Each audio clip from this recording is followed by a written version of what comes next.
Hey everyone welcome to my desk where हम आपको जे advance 2024 की मोस्ट इंपॉर्टेंट एलिजिबिलिटी क्राइटेरिया को समझने में आपकी मदद करेंगे मस्ती और मजे के साथ।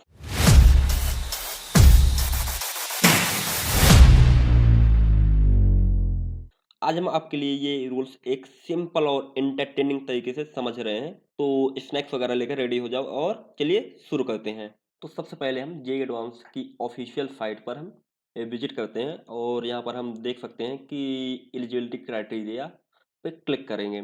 इसके बाद हम देख सकते हैं कि यहाँ पर 5 पॉइंट्स मेंशन है, जैसे कि फर्स्ट पॉइंट है performance in JEE Main 2024, then second one age limit, number of attempts, appearance in class 12th and last one is the earlier admission at IIT.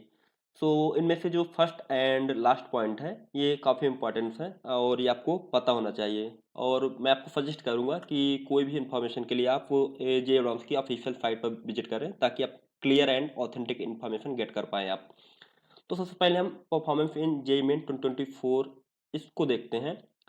तो इसमें आप देख सकते हैं कि जो टॉप 2.5 लाख स्टूडेंट्स होंगे जेईई मेन के थ्रू, उनको जेईई एडवांस में बैठने का मौका मिलेगा। जैसे कि हम जानते हैं कि हर साल अराउंड 11 टू 12 लाख स्टूडेंट जो है वो जेईई मेन में रजिस्टर करते हैं और उनमें से 2.5 लाख स्टूडेंट का जेईई एडवांस में सिलेक्शन होता है। इसके बाद आप देख सकते हैं यहाँ पर कुछ कैटेगरी वाइज कोटा है, जिनमें से 10% जो कोटा है वो जनरल ईडब्ल्यूएस के लिए है, 27% OBC NCL, 15% SC, 7.5% ST and 40.5% जो सीट्स होती हैं वो ओपन होती हैं। मीन्स इसमें जनरल कैटेगरी के स्टूडेंट्स और ऐसे स्टूडेंट्स जिनके पास कोई भी रिजर्वेशन नहीं है वो इस कैटेगरी से बिलोंग करेंगे। इसके बाद जो 5% हॉरिजॉन्टल रिजर्वेशन होता है वो पीडब्ल्यूडी कैंडिडेट्स के लिए होता है। मीन्स कैटेगरी वाइज अगर आप ओबीसी एनसीएल कैटेगरी से बिलोंग करते हैं तो उसमें से जो 5% सीट्स होंगी वो पीडब्ल्यूडी के लिए होंगी। अगर आपके कैटेगरी में 100 सीट्स हैं तो उसका जो 5% होगा यानी कि 5 सीट्स वो पीडब्ल्यूडी कैंडिडेट के लिए ऑलरेडी रिजर्व होती हैं। इसके बाद आप देख सकते हैं कि 2.5 लाख जो सीट्स हैं उनका डिस्ट्रीब्यूशन कैटेगरी वाइज ये है।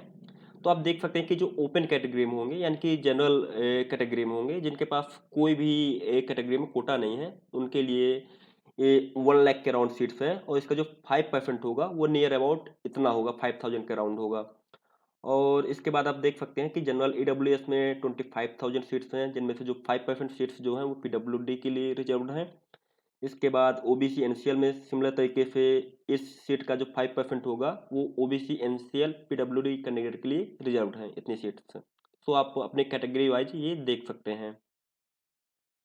इसके बाद आप देख सकते हैं कि कुछ OCI PIO card holder students होते हैं, मीन्स दोज स्टूडेंट्स जो इंडिया से डायरेक्टली बिलोंग नहीं करते हैं, उनके पास इंडिया की सिटीजनशिप नहीं है, उनके जो पेरेंट्स थे या एंसेस्टर थे वो इंडिया से बिलोंग करते थे, उनका इंडिया से कनेक्शन था, वो ओसीआई पीआईओ कार्ड होल्डर्स होते हैं, वो जेईई एडवांस का पेपर दे सकते हैं और उनके लिए 10% का जो सुपर न्यूमरी सीट्स होती हैं वो ऑलरेडी रिजर्व होती हैं।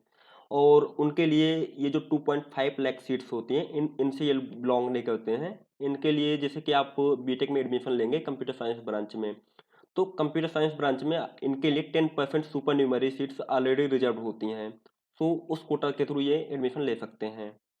इसके बाद अगर नेक्स्ट पॉइंट एज लिमिट की बात करें, तो आपको जैसे पता होगा कि जो आपका डेट ऑफ बर्थ है वो 1 अक्टूबर 1999 के बाद होना चाहिए, तभी आप जे का पेपर दे सकते हैं। इसके अलावा अगर आप एससी एसटी या पीडब्ल्यूडी कैंडिडेट से बिलोंग करते हैं तो जो आपको 5 साल का रिलैक्सेशन मिल जाता है और आपका अगर डेट ऑफ बर्थ 1 अक्टूबर 1994 के बाद है तब भी आप जे का पेपर दे सकते हैं।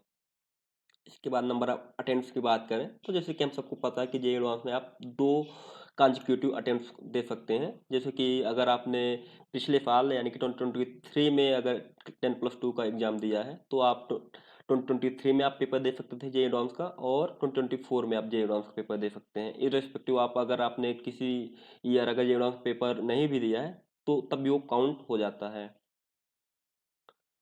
इसके बाद बात करें अपीयरेंस इन क्लास 12th और इक्वलेंट एग्जामिनेशन, तो आप देख सकते हैं कि आपको जे के पेपर के लिए physics chemistry and mathematics as a compulsory subject है, ये आपके 10+2 के एग्जाम में होने ही चाहिए।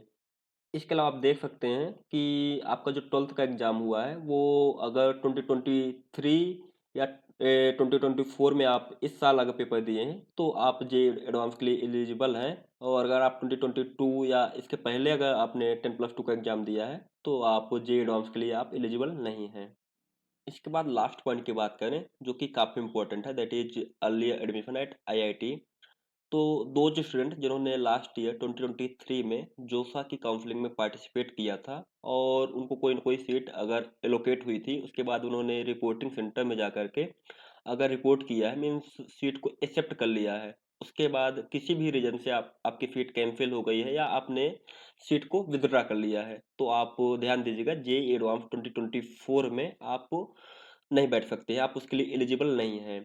लेकिन अगर आपने लास्ट ईयर 2023 में जोसा की काउंसलिंग में पार्टिसिपेट किया है but did not report online, अगर आपने रिपोर्टिंग ऑनलाइन नहीं की है या withdrew before the last round of seat allotment और had their seat cancelled, means आप ध्यान दीजिएगा, अगर आपको सीट एलोकेट हुई थी बट आपने किसी भी रिपोर्टिंग सेंटर में जा करके रिपोर्ट नहीं किए हैं या सीट को एक्सेप्ट नहीं किए हैं, तो आप इस साल 2024 में जे एडवांस के लिए एलिजिबल हैं।